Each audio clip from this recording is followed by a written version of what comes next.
वो भी देंगे रियासत के नाम पे, तो ना रियासत को कोई फ़ायदा हुआ पिछली दफ़ा, ना सियासत को हुआ।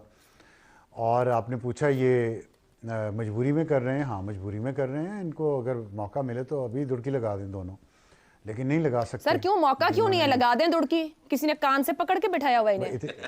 हट जाए पीछे, क्या हमारे पास नंबर है, हम नहीं नंबर नहीं, हम नहीं बना सकते हुकूमत।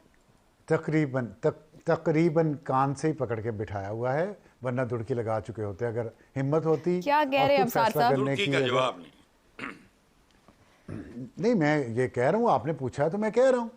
और मैं आपको बताऊँ, अगली हुकूमत, वफाकी हुकूमत जो है ना, अभी मैं आप हसन निसार साहब से बात कर रही थी, मेरे जहन में एक इमेज उभर रहा था। आपने अफगानिस्तान का एक खेल है बुज़कशी, तो मुझे लग रहा था वफाकी हुकूमत उस दुम्बे की तरह होगी, सरकटे दुम्बे की तरह, जिसको तमाम सूबे और दूसरे इदारे जिनको पैसे चाहिए होते हैं वो भंबोड़ रहे होंगे अगले जितने अरसा भी ये हुकूमत रहती है वफाक की। और उस जो बुज़ है, क्योंकि वो तो उसका तो सर कटा होता है, वो कुछ नहीं कर पाएगा।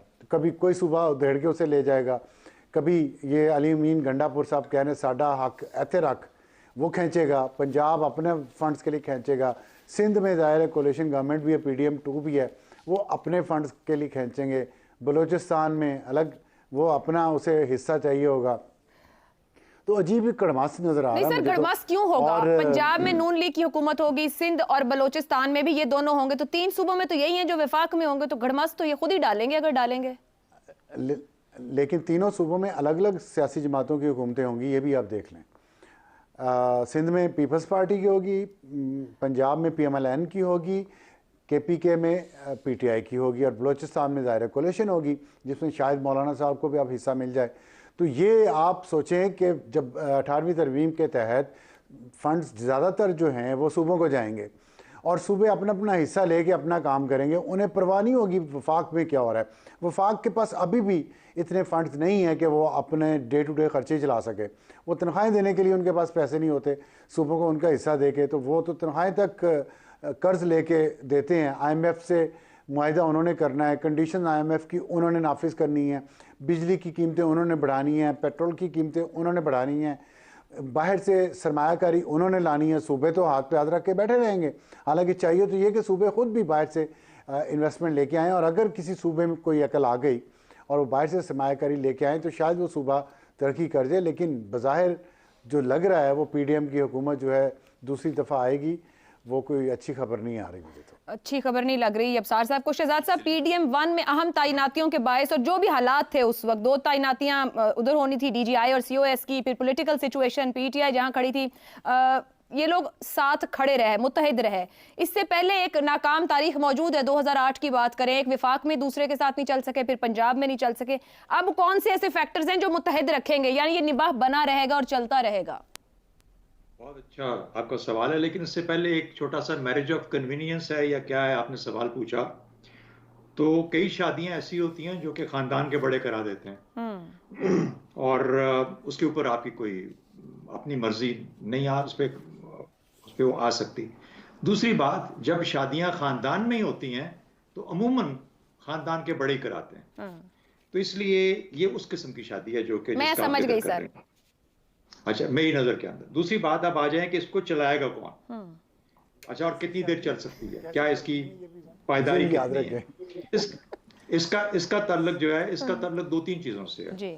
एक है जी SIFC किस हद तक फाल रह सकता है, और उसके अंदर प्राइवेटाइजेशन का बहुत बड़ा एक इशू है जिसमें PIA और स्टील मिल की प्राइवेटाइजेशन है, जो कि पाकिस्तान पीपल्स पार्टी बिल्कुल नहीं चाहती कि हो। और अब SIFC का वो एक मेन प्लैंक है जिसके ऊपर वो चलना चाहते हैं। तो सबसे पहला इम्तिहान यह आएगा कि वो प्राइवेटाइजेशन हो पाती है, किस किस्म की हो पाती है, और उससे वो नताइज मिलते हैं SIFC को, जो कि SIFC चाह रहा था। दूसरी बात, आपने कहा पाकिस्तान पीपल्स पार्टी ब्लैकमेल तो नहीं करेगी।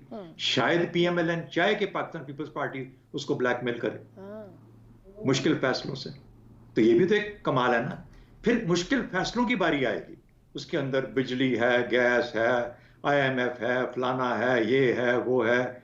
आपने 2000 कब का वो दिया है मुझे, 2-3 साल 4 साल पहले का एक रेफरेंस दिया। इस तरह के अभी इश्यूज आएंगे।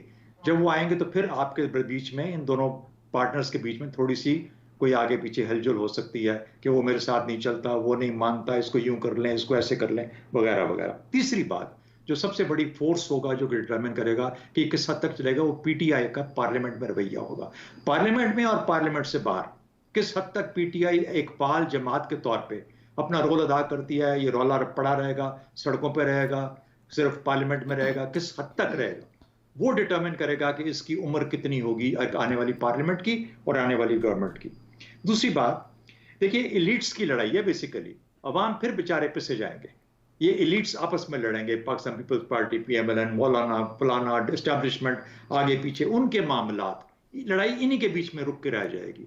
वो जो बेचारे अवाम जिन्होंने इतना सारा निकल के वोट दिया है, इतने बहादुर अवाम, उनकी तरफ ध्यान ही किसी का नहीं जाएगा, फिर से अवाम पिस्से के पिस्से रह जाएंगे। एक तो खैर मामलात भी ऐसे हैं, एक इसका स्ट्रक्चर भी ऐसा है, और उसके बाद जिस किस्म के मामलात इनके बीच में आएंगे वो भी अवाम को दुख झेलने पे मजबूर करेंगे।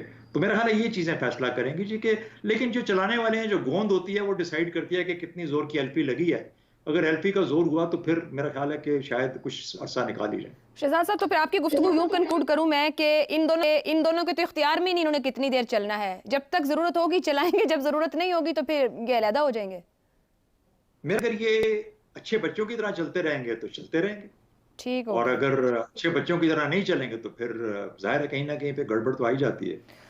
दुरुस्त है। ज़ैम साहब, जो पीडीएम 1 सुन्नी इत्तेहाद कौंसिल के चेयरमैन साहिबजादा हामिद रजा का कहना है कि सुन्नी इत्तेहाद कौंसिल और मजलिस वहदत अल मुस्लिम का इमरान खान और तहरीक इंसाफ के साथ गैर मशरूत है।